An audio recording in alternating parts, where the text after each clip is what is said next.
I'm Neil Esser. And I'm Jay Garg. And our app is called Drought Buddy.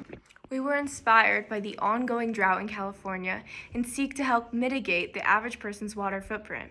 We want more people to be aware of their water consumption. We have charts, alerts, and tips to help users clearly see the progress they are making and all the water they are saving. We built our app using Swift and Core data and will soon be available on iOS devices. This is the home screen when the app is opened. This page contains a lot of useful insight into the amount of water the user has consumed and recommends actions they can take to help them decrease their water consumption. At the top are graphs that cleanly display the data logged by users in a variety of ways. The first graph is a line graph of the total water usage for this week and the previous week. This allows the user to see their improvements over time. The straight line on the graph represents the user's goal for gallons for the week. The second graph is a bar graph showing how much water the user consumed each day of the week.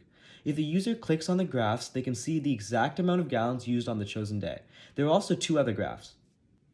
There's a little arrow indicator at the bottom of the graph showing the current day. The total all-time gallons and weekly average gallons are also displayed below the graph. The app also provides a unique water conservation fact every day. The user can set or change their goal for the number of gallons consumed this week by clicking this button. Here, the user chooses their goal and can click on the question mark to see how much water the average person uses. They can click the Save button to save their new goal. At the beginning of every week, the app will prompt the user to enter a new goal based on last week's water consumption.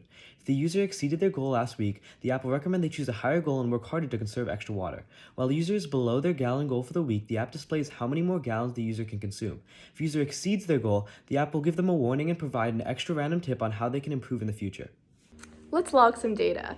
Here on the shower screen, the user can start the timer when they get into the shower, and it will ring when it reaches their goal time to let them know to get out.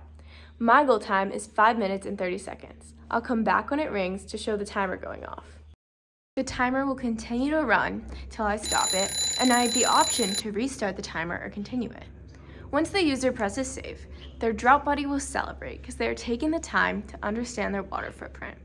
Now I can see this new time underneath here along with past times. You can see that it's red because I went over my goal time, and some of them are green because I stayed under my goal time. I can click on the Edit Goal button to change my goal and see the corresponding gallons of water. It can also track the amount of water my washing machine uses. I can select the number of loads I'm doing and the machine I'm using, or I can manually enter the gallons of water per load my machine uses. The app will then show me the amount of gallons my load will consume. Below, I can see my past entries, and this new data will be reflected in my charts.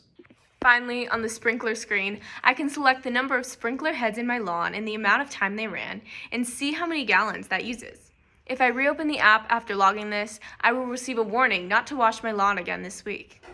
As Californians, we have seen firsthand the effect of the drought on our homes and community. We hope Drought Buddy will help restore California and preserve it for future generations. Thank you.